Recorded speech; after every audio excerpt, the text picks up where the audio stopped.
Welcome, everybody. Thank you. Good afternoon. Welcome. Excellent. This is the interactive portion of today's luncheon. Yes, right.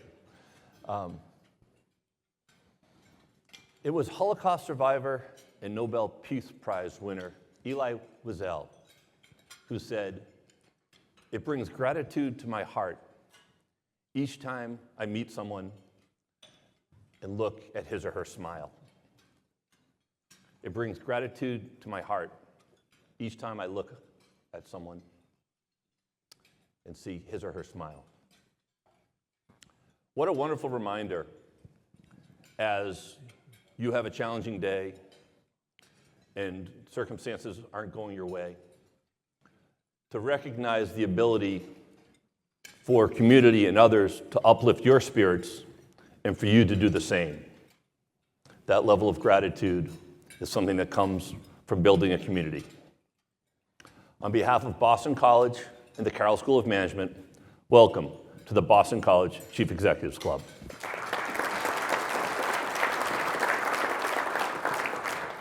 Returning to this message of gratitude, I am thankful for this community that we've built that seems to get stronger every year. We are celebrating the end of our 33rd year, and looking back at this year's events that we've had, for those of you who are in the room, we started with Jim Takelet of Lockheed Martin, and the interruption that occurred, but more importantly, the response from our audience and from our speaker is something that I will forever be grateful for. From that, we went on and we heard from the CEOs of McDonald's and Visa and FedEx and Abbott Labs. And we heard from those CEOs as they talked about leadership, upcoming trends in business, and where we're going as a country. And once again, I'm heartened by the resiliency of this community.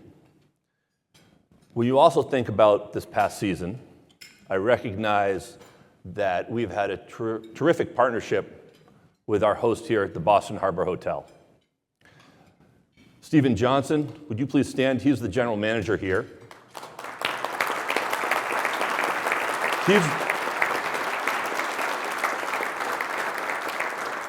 He's the person who will help if someone needs to get married in this room and you need a hotel, etc. But he represents the men and women of this organization who have helped us be successful. It's not easy to seamlessly ensure that 200 CEOs 8 times a year are taken care of, and they do so with incredible skill. So join me in thanking the staff for their help during this year.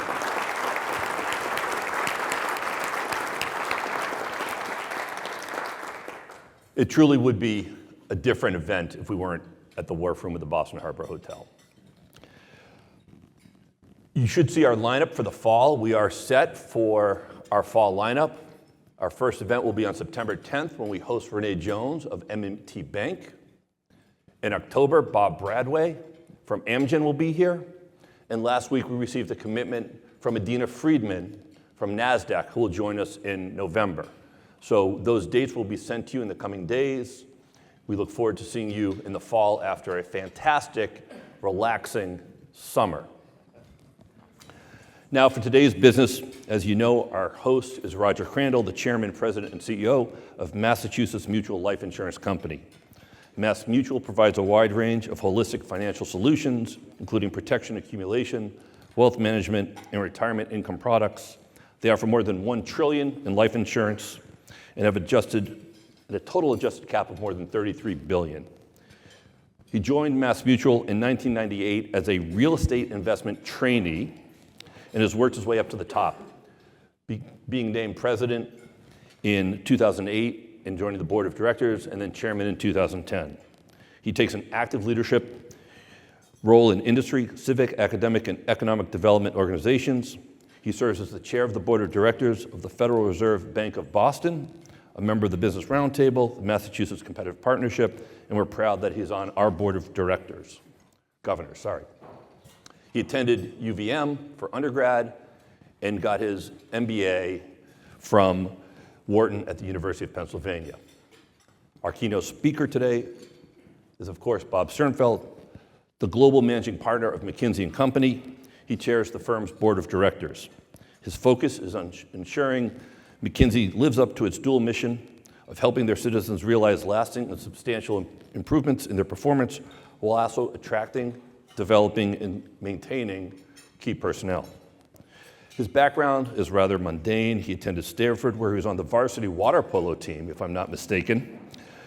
And if my research is correct, you competed for a national championship? He competed for a national championship twice. I don't recall the outcome of those games. From there, he became a Rhodes Scholar and studied at Oxford. He joined McKinsey in 1994, named managing partner in 2021. Beyond McKinsey, he's a founding member of the African Leadership Group, Advisory Board, and Partnership for San Francisco. Like Roger, he's an active member of the Business Roundtable, among a slew of other councils and advisory boards, including USA Water Polo, and is a trustee of the Rhodes Trust. And to top it off, he is a private pilot, a classic underachiever. Please welcome Roger and Bob to our stage.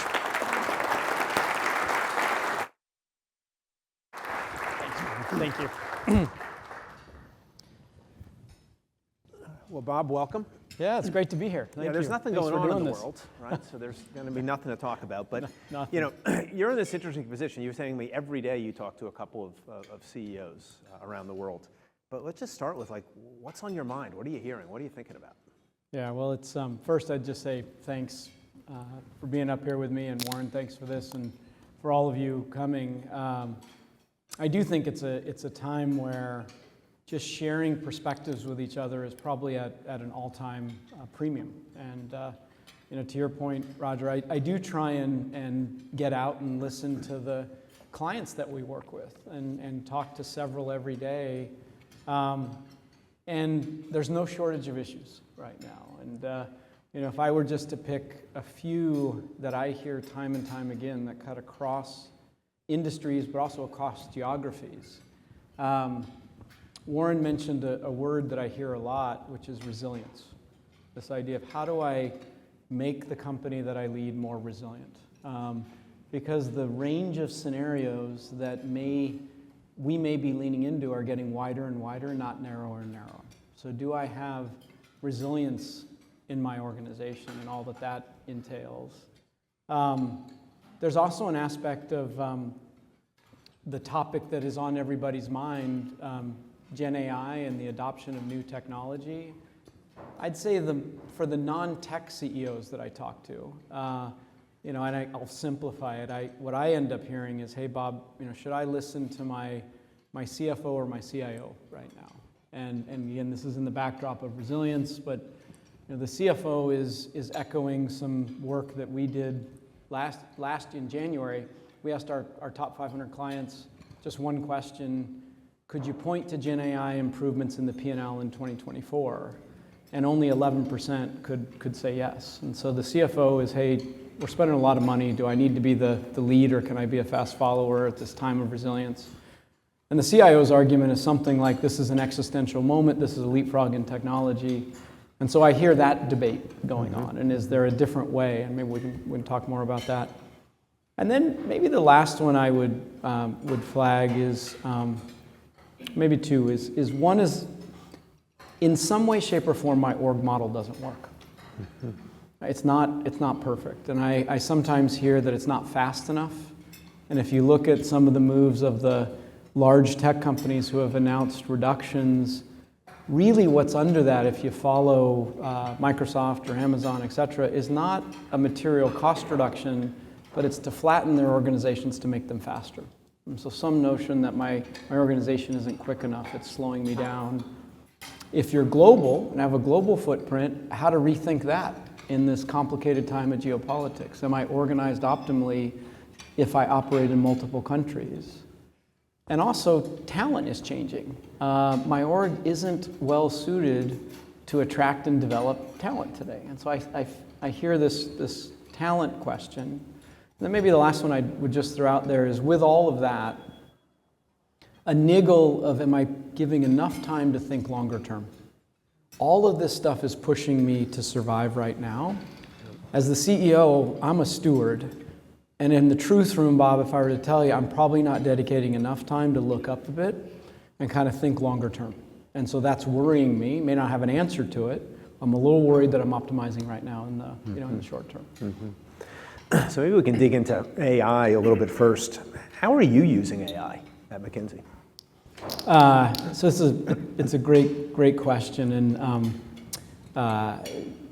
if you follow some of the articles that have been written about us lately, one of them was in the Financial Times that kind of said, hey, is McKinsey in trouble? Because our headcount had actually reduced. It's reduced about 10%. And I said, well, you didn't actually ask us the right question. I didn't say it to the FT, I said this to the journal afterwards. The question should be, are we growing over this period? And we actually grew pretty steadily while taking our headcount down. And part of this is by changing the productivity curve for what we do. Forever, we're about to turn 100 this year, consulting growth has been correlated with headcount growth. And what we're finding is we do want to continue to hire, and we're hiring a lot this year, of client-facing, client-deployed folks. But we also have a lot of folks that are non-client deployed that help enable what we do. And they do a lot of things that Gen AI can do today.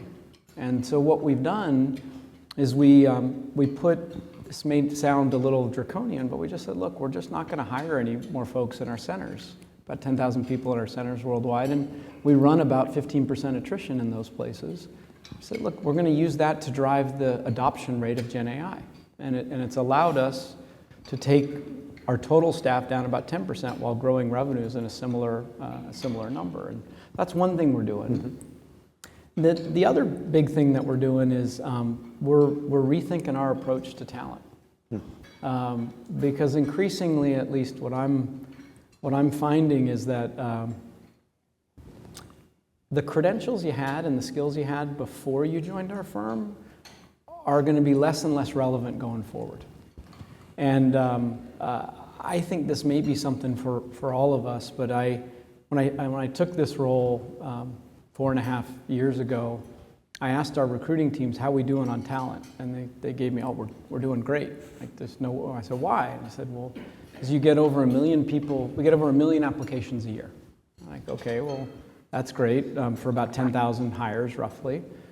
But how many sources is this coming from? And it was from less than 500, so 500 types of backgrounds.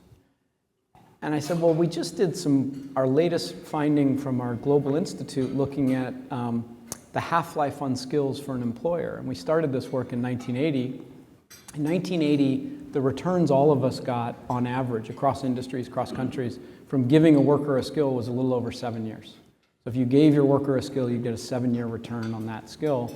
And then in 2020, it had dropped to less than 4 years. It was 3.8. It's like, all right, so if the return on skills is getting shorter, why are we still fixated on these profiles? Why are we fixated on where you went to school, et cetera? Is there a different way to do this? And so we put our analytics against the data that we'd had over the last 20 years of what are the best markers to become a partner in McKinsey, which is one of the markers of success in our firm. And it found that we had some bias built into our system. We were too indexed on where you went to school. We were too indexed on somebody who had perfect marks versus somebody who had a setback and got back up. If you actually had a recovery, you were more likely to be successful with us than if you never had a chink in the record. Team sports was another one. It should be obvious, but we do stuff in teams and we weren't indexing on that enough. And then maybe the last one was, and my son used this against me, which my middle guy has changed his major 3 times. There's been some family discussion on this each time, and he's the first time ever he cited a paper that I wrote, which was, Dad, you said one of the markers of success in McKinsey is the ability to learn new things. And so by me changing my major, it's showing the ability that I can learn new stuff. And in part, he's true, but what I pointed out is it's the success in the major that you go to, which is still TBD, for us. But I use that, Roger, to say that one of the things we're now rethinking is how do we really focus on the raw intrinsics of somebody versus some of these credentials? And what it's done is our sources have now gone from 500 to about 2,000. And we elected our first McKinsey partner a year ago who never went to university. Wow. 2 tours in Iraq and Afghanistan, and then joined us, and 6 years later is a McKinsey partner. And so that's maybe one of the other pieces on this Gen AI. We talk a lot about the technology. I'm not sure we're talking enough about what that means for our talent models, and how do we adopt different talent models through this. And I wish I'd thought about that when I failed organic chemistry and had to tell my dad a setback Exactly. was good. You could take a lesson from my son. Yeah. Exactly. But it's kind of connecting the AI piece, we were talking a little bit before about how you're using AI for your customer-facing professionals, but maybe talk a little bit about that AI personal agent almost. I thought that was fascinating. It's another great question. What we're really focused on right now for our client-facing folks is changing what they do, and so it's getting out of a lot of the things that were historically critical. I see some of the alums in the audience, but we needed to do. But to be honest, weren't critical value add. Chart production, data gathering, synthesizing, endless revisions, et cetera, were a big chunk of our time to give a super quality end product. And well, guess what? Agentic agents can actually do some of that, and they can do it really, really well. And what we're trying to dividend the time to is more time in nonlinear problem solving. So how do you come up with what we call out-of-the-box solutions? Things that might exist in another industry that could apply to yours, things that are truly creative, and more time with our clients, because it's not about the idea, it's can we convince a couple 100,000 employees in a client to drive behavioral change? And so the root of it is focusing on how we're changing work for our client-facing folks. What it's supported by is the development of agents. And so one of the things I now cite is that McKinsey doesn't have a workforce of 40,000 people. We have 40,000 humans, but we have a workforce today, last I checked, and it'll change tomorrow, of 52,000 people, or 52,000 employees. 40,000 humans, and we have 12,000 agents that we built, and we had 0 agents a year ago. And I might ask you all the same question: what's your human agent ratio in your enterprise? And at some stage, will it come to parity on this? And we give every new business analyst who joins now a personalized agent, and we tell them, you just got a promotion on day 1 because your agent reports to you. You train your agent, name your agent, and it will go on a journey with you all the way through McKinsey to help make you better at every level in terms of your promotions. And so there may be something in that for all of us as we think, what's our human agent ratio, and how do we want that to evolve over the next several years? Yeah. So just as you think about that, and you've looked at the Institute longer run at what this could mean for employment, but where do you see this working its way through the white collar force in particular? At one level, who knows, right? And I think we need some humility here to say part of this as leaders, and I look around this room, is going to be for us to shape. But I also think it's rooted in maybe 2 things. One is just the demographic facts. And we're at an inflection point in our global demographics that is the most disruptive since the census was recorded 500 years ago, right? And we're shrinking in most parts of the world, and that includes this country. Particularly if you exclude immigration, you look at demographics going forward, we have less and less folks at a time when we're close to full employment. And I think what that implies is a productivity challenge for all of us that we need to meet through new technologies. And growth at its simplest level, and I think you all know this, economic growth comes down to just 2 things, right? It's population growth times productivity growth, right? Those are the 2 things that drive economic growth in any country. And if we're not going to really have a massive benefit on population growth, we're going to need to make it up through productivity. But then you kind of say, okay, that's good in macro, Bob, but let's get micro of what does this mean for somebody in a white-collar job in any of our enterprises today? And I think this then gets to the question of what kind of aspiration do you set in your enterprise, and what kind of opportunity do you present to reskill? And I'm still firmly of the belief that there is massive latent impact out there that we have not discovered. New opportunities to grow and expand in any of your companies that we're not capturing today because a lot of our tasks are required. And if we could free up capacity, I think the question for us as leaders is, can we actually redeploy against this? And it came home to roost with me with a fascinating story I heard. One of our clients was who is a tech player, was involved in an acquisition. And the CEO was sitting in their lawyers' offices as they were concluding the deal, but folks decided to take a break. And the only two people left in the room were a paralegal from the law firm and the CEO. And the CEO said, hey, one of the things that we're working on is an agentic agent that might take your job. How do you feel about this? And she said, it's not going to take my job. It's going to free me from my job. There are so many things that I could contribute to this deal that I have no capacity to do. I've got great insight on what are the future risks, but I have to summarize all these depositions. I have to get all the papers in this weekend. I have zero capacity to do this. And so, Roger, I wonder, is this a question of what you believe in terms of aspiration and ingenuity? And maybe the opportunity we have is, can we actually redeploy and retrain and reskill some of the folks to go after this latent opportunity? Mm-hmm. If we can't, we'll have a restructuring before a growth phase. Yeah. I think that's maybe our challenge. So kind of talking about AI and kind of white collar, kind of flipping around the other way, we've got tariff policy changing pretty dramatically. I was somewhat shocked on a recent trip to Europe when I just kind of saw the kind of pushback about trust with America. What are you hearing from your global clients around tariffs and around how they think about America as a counterparty writ large? I am worried about this, and I would say on the one hand, we shouldn't forget that there was some logic about rethinking supply chains before all this discussion with tariffs emerged. The COVID and the war in Ukraine did show that we had very fragile supply chains. And we had come out with a book pre the elections called The Titanium Economy, which looked at a logic across industry verticals of why you'd want supply chains to be more robust and resilient, which was some diversification in the supply chain, manufacturing closer to the source of demand, et cetera.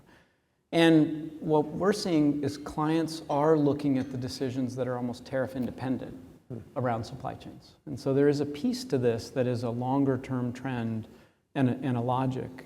That might be the positive, side to this. The negative side, if I was just on with our OpCo this morning, and we're looking at the bulk of the work that we're doing with clients around the world, and a lot of it is around productivity. So cost reduction, frugality on CapEx right now, and CapEx optimization, and pricing. And pricing, particularly in the US, not pricing down, but pricing up. Because as these costs hit, you can't absorb them. And so, our clients who have lived in work in LATAM or some other markets, they're like, of course, that's what what you have to do, but it's new. It's a new muscle for a lot of our clients that resident in the US in particular. And so we're seeing a lot of productivity effort and frugality, I would say. But the last one, and this is perhaps more concerning, I think, for the US longer term, when global companies that are ex-US raise their horizons and engage us on strategy questions, they're asking the diversification question. And how do I think about asset allocation, talent allocation differently going forward? Because, and it's an interesting word that I've traditionally not heard from CEOs, but I've heard it like 5 or 6 times in the last 6 months. I don't want to be vulnerable again. CEOs don't usually use the word vulnerable. It's not really in vogue, but I've heard that a lot. And what it's leading to is, well, how do I feel about ASEAN? How do I feel about the GCC? How do I feel about Europe? Did I call the ball too quickly on Europe, or are there select opportunities here? And I'm not sure that's going to be. Well, I'm kind of pretty sure that won't be a good thing, for the U.S. economy going forward, unless we can kind of reestablish trust. And it's clearly still the largest market, the most dominant market, the most important market. But I do see CEOs asking this diversification question. Mm-hmm. So you're kind of talking about vulnerability and kind of resilience.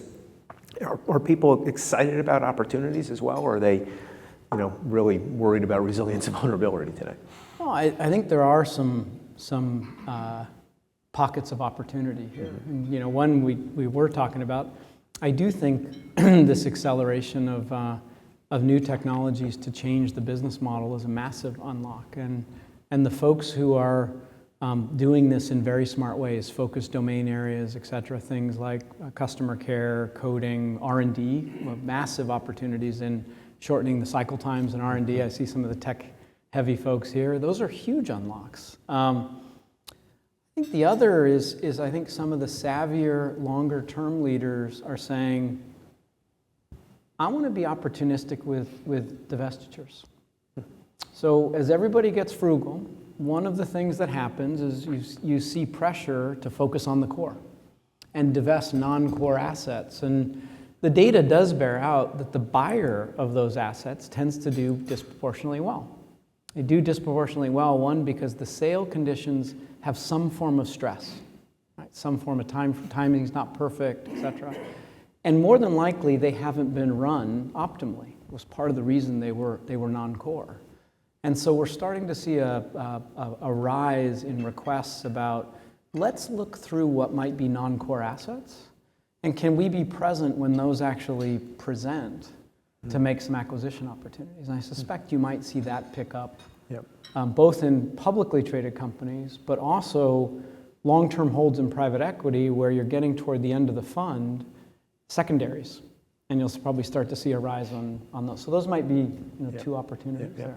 It's kind of interesting you bring that up. There's been a lot of discussion in the private asset space about the lack of realizations and the challenge that's putting on investors and partners. Do you see this as just a typical normal thing, or do you really see public markets declining? That trend has been pretty, in terms of number of public companies, has been going on. Do you think that continues, or how do you see that play out?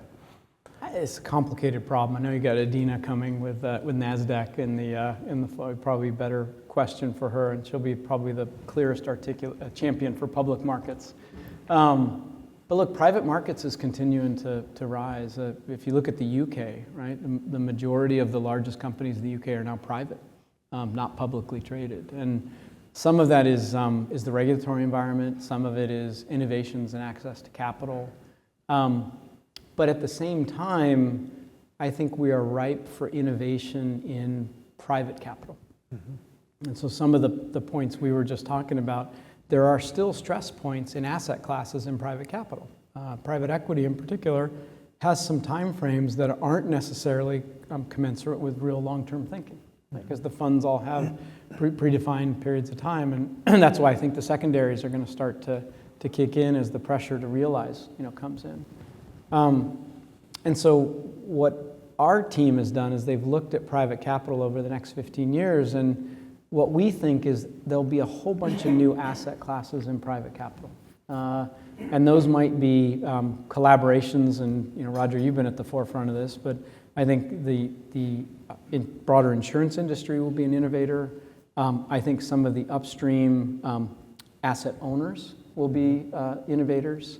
But maybe also publicly traded companies where the answer isn't just public or private, but there'll be some of these hybrid vehicles to go solve some of these longer term things, like the capital needed for all the energy needed to drive Gen AI.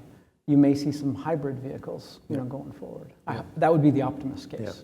So I'm very fortunate. You probably looked at this more than I have. No, well, I'm very fortunate to get to run a forever private company, and for all the policyholders of MassMutual here, thank you very much for being members of the company.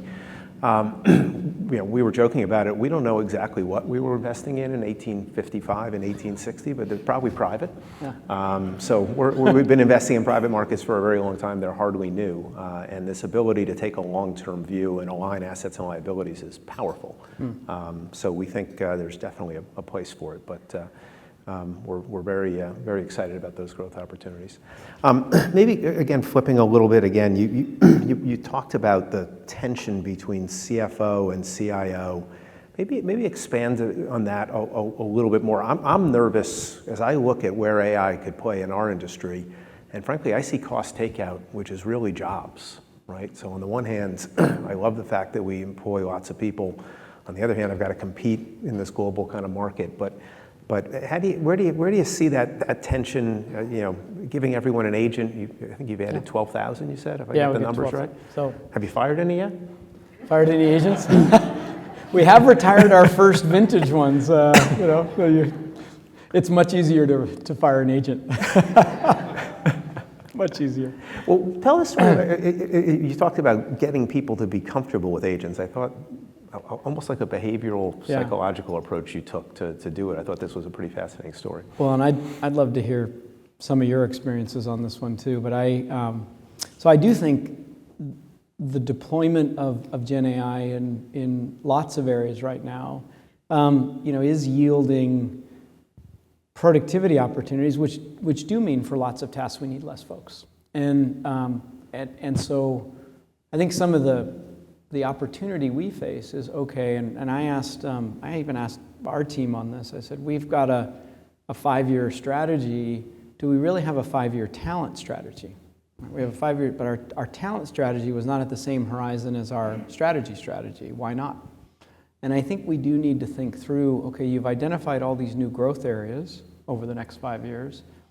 Are you building talent in the areas for growth while you look to either reduce or attrit talent in places that you know is going to be disrupted? And I'm not sure all of us, and I certainly don't, have that nailed yet, right? Do I know where I'm going to continue to hire or hire into the future while look for those opportunities? And I also think it presents a challenge as we think about adoption, and this is the topic we were talking about just before lunch. Well, in this context, how do you get people to use the new technologies? And I think all of us are just figuring this out. And in some ways, the best adopters right now are no one in this room. It's a 17 to 22-year-old, right? And I've got, we're talking at this table. So my youngest just graduated high school. He's 18. And my daughter is a grad student doing mechanical engineering. She's 24. And so you kind of think, all right, both of them are young, right?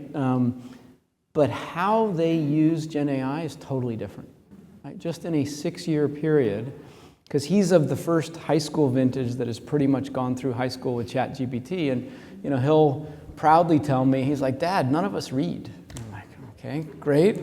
And he's like, and we don't write either. But if you watch how he prompt engineers, it's off the charts, right? He's using multiple LLMs, putting stuff through filters so the teacher can't tell that it's been used by Gen AI, right? And then he's proud to say, well, Sam and I, Samantha's his older sister, look, we went to the same high school, we had the same teachers, but I probably worked 20% as hard as she did because the teacher in that 6-year period didn't change their standards, right? They haven't changed their standards fast enough. And I think that really sparked for me, as we arm our folks with these new tools, how do we change the standards? What are the new aspirations that we want folks to do? And are we going to be like my kid's high school teacher, which moves pretty slowly on this and doesn't capture that opportunity on the one side? On the other, how do we make folks excited to use this stuff from a desire point of view? And I mentioned that we were giving all of our new BAs an agent when they joined, but we actually failed the first time we launched this. So we did this a little over a year ago, and we said, great, you joined, congratulations, you joined McKinsey, you get Lily. And Lily was our first female consulting hire in 1950. Lily will help make you more productive. It's an agent. And it was less than 50% adoption rate. And we went through and did a whole bunch of work to figure out why. And the core of it was, Lily's going to take my job, right? Lily's going to take my job. So we pulled Lily back. And then we relaunched, and we said in wave 2 on this, congratulations, you got a promotion the day you joined. You're no longer a business analyst, you're a senior business analyst, no change in comp or anything, but you now have an agent that reports to you. You got somebody who reports to you on day 1. You personalize the agent, you name your agent, and this agent will go on this journey with you all the way through your career at McKinsey to help make you better at what you do. And 94% adoption rate. So all of a sudden, like reframing it to, I got promoted, I have somebody who's reporting to me, and I have the ability to train and customize. I'm in control. I have agency over my agent. Made a huge difference. And I hadn't appreciated that when we went to go launch this a year ago. And I'm not saying we've got it figured out, Roger. I'm just saying we're learning a lot as we put this stuff out there. I think that insight will pay for my dues here for the next decade. When I implement that among our financial advisors to allow them to work with people that what only people can do, right? Because what we're hearing from folks is, as cool as all the technology is, and if you go ask ChatGPT, ChatGPT isn't going to call you in, talk to you when your husband gets cancer. Right? And that's what a human advisor does. So we're going to be going down this path. Hey, let me flip it around and open it up to questions from the audience. Any questions here? I think we've got some mics. I think there are mics somewhere. Yeah, someone up here.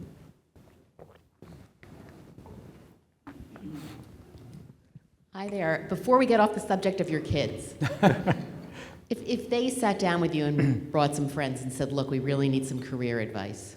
I could work for an AI startup, I could work for a large, esteemed corporation like MassMutual, or I could get a job at a place like McKinsey. What would you tell them to do?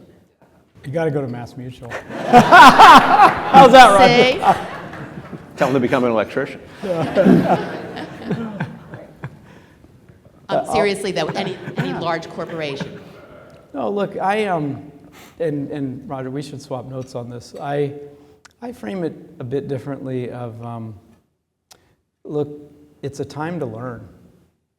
You got to kind of figure out you're going to have multiple chapters no matter what you do in today's world. Look at this set of experiences. First, I'd say, don't sit around and think about it, get in the job market. The only way you learn is by getting a job. So if the option is, hey, I'm going to pause a bit, like, let's cross that one out. I've had that conversation too. Let's get in and learn, because it's all the other stuff that you learn when you're in an environment, right? You learn how you have to get along with other folks. You learn what if you really don't like the person that you report to. You just figure it out. But then I come back to what are the skill accumulation that you're going to get, and they're great sets across all 3 of those. What are you looking for right now for the next couple of years? And then from that, is it creating options thereafter in terms of way? And often I find that people are thinking about just the name. Well, what's the name, or what does the company do, as opposed to what's the mission that I'm going to get put on? What are the set of skills that I can actually come with? But what would you? Yeah, well, I mean, I only halfway joke about there are certain things that are going to get displaced. But at the end of the day, an electrician's not going to get displaced. A plumber. I mean, I do think there's a renaissance of trade coming. And again, it's everything that I learned at Wharton is now a commodity. Like the way I differentiated myself as a young analyst is completely, so it's like in the Matrix, right? I know how to fly a helicopter. AI is going to let you know everything about everything. So it's going to be about personal interactions. And I think alignment with mission is really important. So Talk Our Own book right now is a forever private company with a multi-generational view. I feel like what we do is special, right? So I think alignment is portioned. But in the real world, when you need a job, you get an offer, you take it, right? I mean, that's and in fact, unemployment of college-educated students is up. In fact, job coming out of even top MBA programs, tougher than ever. So it is interesting to see this kind of play through. So. Question up front here. Oh, we got a mic already there, sorry. Oh, thank you. And thank you so much for sharing your perspective and your system on talent. And can you share with us the impact it's had on women, people of color, and others? Yeah, look, first I would say one of the learnings that I've taken from this is I'm not sure we're ever going to get there. We're on the journey. And so I don't ever want to get to a point where we declare victory. But we recently, I sent a note to all of our colleagues in March saying that as we turn 100, it's time to really look back and understand what got us here and also then figure out what we need to change going forward. And so some of the aspects of what got us here we've been celebrating. And the one I wanted to call out in March was that we're a diverse meritocracy. And in some ways we always have been, we just changed the definition. And many will chuckle at this, but when I joined McKinsey, I was a diverse hire. And I was diverse because I didn't have an MBA. And 85% of the people who joined at that time had MBAs, 17% today do, back to Roger's point. But we have continued to widen what does diverse mean. And I talked about diverse sources. I'm excited we finally got to 50-50 on hiring in terms of gender for our client, total, but also client-facing folks. We've created all kinds of affinity groups in our firm. And what we're realizing is, particularly as institution gets larger, you need some sense of community, like a place where people, like you feel everyone has your back. And so we're trying to create communities in interlocking and different ways. But one of the things that I've learned in this about how do you balance diversity, we want, if you're good enough, you got a shot no matter what your background to come to McKinsey, married with a meritocracy that not everyone gets an A, you're all going to get scored on a rigorous meritocracy. The way we hold those two together is sponsorship. And so every single person needs to have somebody who is their sponsor, who's helping them when they get the tough feedback. We pride ourselves on, we call it tough love, right? That we give tough feedback, and I don't shy away from that. But you need somebody separate then to say, I get that might have stung a little bit, let me help you. And I'm going to help you figure this out. And so I'm learning now that one of the key aspects to make that work is that we need more sponsorship in our firm, and everyone needs to feel like they have a sponsor. So we're still plugging away at it. I don't know if we're fully there. Question. Excuse me, sort of dovetails into my question. You had started talking about what surprised the McKinsey team about what makes a great McKinsey career, what it takes to make a great McKinsey career. And then we talk a lot about what it takes to make a great McKinsey individual contributor. What does it take to make a great McKinsey team? And how do you think about team building, both within the firm and then how you advise your clients on how to create teams, especially as the nature of work is changing so rapidly? I think it's a great question, and I remain convinced that great teams beat teams with superstars, and the data bears this out, time and time again. And one of the things that I'd say is pretty costly for us, and it raises in the partnership every now and again, is are we too generous in mechanisms around collaboration? Because at the heart of our evaluation system, we reward collaborating. Right? We don't individualize the evaluation and say, okay, you helped develop this client, you get X percent, and you came in, you get Y percent. What we'd say is you guys did it together, you both get 100%. And so then some say, well, that's costly, right? Because we're too generous. But I actually think it's part of the secret sauce. And when our competitors have gone a more atomized route, we have over-indexed in how to collaborate. And so part of where that manifests is an incentive system. So when we look at the folks who lead our client service teams, are they bringing in the best capabilities from around the firm versus trying to do it all themselves? Are we collaborating across borders at a time when that's getting a lot harder to do, but a client wants the global best, not the best in their city, right? And so how do you collaborate across this? And then as the profiles get more diverse, so you might have a data scientist married with a designer, married with an implementation specialist. The skills required for the leader to put that together have started to change. And so we've started to focus a lot more explicitly on leadership itself. And this is something that folks maybe don't talk about as much in the talent space, but the idea of character, like it seems like that word's kind of gone out of favor, you know, and we talk a lot about technical skills, but we've been focusing a lot more now on character.